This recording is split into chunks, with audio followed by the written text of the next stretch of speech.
একটি ছোট জঙ্গলের পাশে ছিল এক চালাক শিয়াল, তার নাম ছিল রাঙ্গা। রাঙ্গা খুব বুদ্ধিমান ছিল, কিন্তু মাঝে মাঝে সে নিজের বুদ্ধিকে ভুল কাজে ব্যবহার করত। একদিন রাঙ্গা খুব ক্ষুধার্ত হয়ে পড়ল।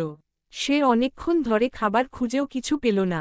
হঠাৎ সে দেখতে পেল, এক গাছের নিচে একটা কাক বসে আছে, আর তার মুখে একটা মাংসের টুকরো। রাঙ্গার চোখ চকচক করে উঠল। সে মনে মনে বলল, এই মাংসটা যদি আমি পেতে পারি, তাহলে আজকের ক্ষুধা মিটে যাবে। রাঙ্গা কাকের কাছে গিয়ে খুব মিষ্টি গলায় বলল, ওহে কাকদা, তুমি তো খুব সুন্দর। তোমার কালো চকচকে পালকগুলো দেখে মনে হচ্ছে তুমি এই জঙ্গলের রাজা। কাক এসব কথা শুনে খুব খুশি হল। সে ভাবল, আমি সত্যিই অনেক সুন্দর।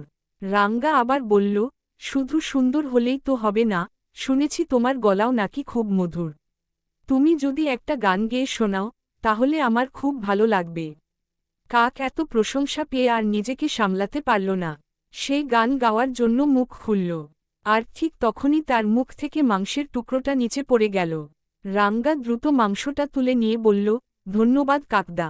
তোমার গান তো শুনতে পেলাম না, কিন্তু তোমার বুদ্ধির অভাবটা বুঝতে পারলাম।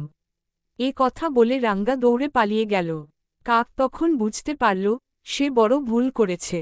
সে দুঃখ করে বলল, আমি যদি এত অহংকার না করতাম, তাহলে আজ আমার খাবারটা হারাতে হতো না। সেদিন থেকে কাক শিখে গেল, শুধু প্রশংসা শুনে কাউকে বিশ্বাস করা ঠিক নয়। আর রাঙ্গাও বুঝল, বুদ্ধি ব্যবহার করতে হয় ঠিকভাবে, না হলে একদিন তার ফল খারাপও হতে পারে।